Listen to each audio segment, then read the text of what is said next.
Go ahead.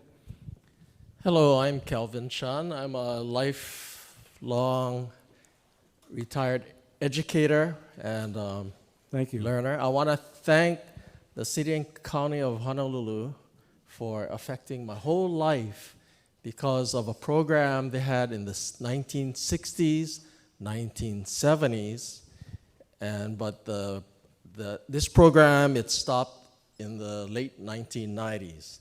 Anyway, the program was kite flying and making.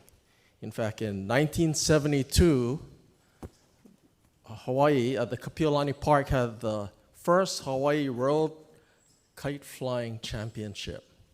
During those days, we had the largest kite. In fact, my mentor, he made a kite as big as a two-story house, 20 feet wingspan.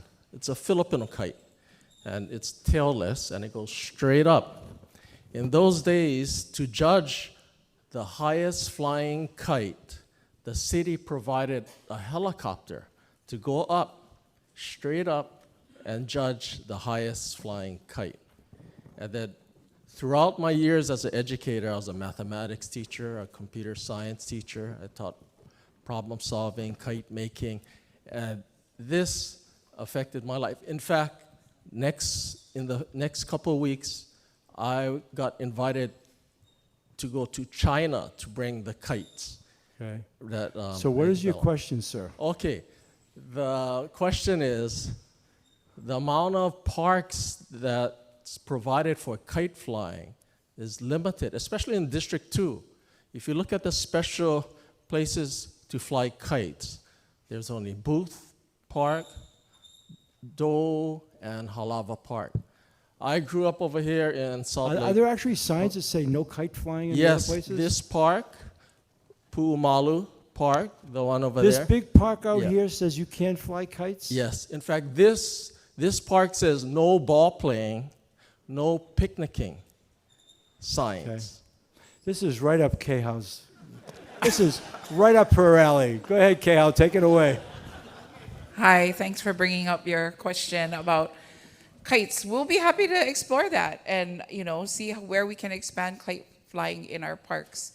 We're trying to work on that on the Eva Beach side as well because we have just a few parks that allow kite flying. I'm sure, there's some reasons or it may be historical. There may be some historical reasons, but yes, we need to allow more kite flying in our parks. So be happy to work with you. I used to live a couple blocks, and then I make my kites and I walk my kites because it's so big. I used to fly it at Salt Lake Elementary and then this park over here. Mike, is there anything you want to say to this? No, I think we need more kite flying. Yeah. I have to tell you, generationally, and I know that I'm senior to you, I grew up with kites. I mean, that was like what we did as kids, try to make kites. We never did anything that would win awards or whatever, but I understand it's a really good recreational thing. And then one of the kite shops was at Kite Fantasy in Kapiolani Park. Robert Loera, he moved to Maui, and his kite shop, the Maui toys, got burnt down too. Oh, okay. Thank you, sir. Next. I promise you, we're going to look into that. Kale's not just saying that. We're going to look into that. Yeah. Yeah, when do we get to be, how did that happen? We should be flying kites with the wind today in the park out there. I mean, can I just say one editorial thing just to give you a perspective? One of the things that we learned last year in the 11 town halls was if there was a common denominator, because as I said earlier, the districts are all very different and people have unique problems. But as we looked back after we finished the 11 of them and said, okay, what did we hear consistently in each district? So much of it had to do with recreation in parks and how people play. And the lack of swimming pools, or swimming pools, gymnasiums or not gymnasiums, fields, the maintenance of those fields.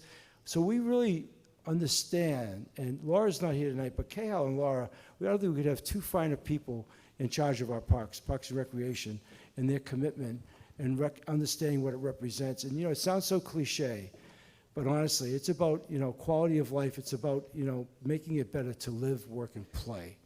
Okay, so I know that. Jim Mendoza.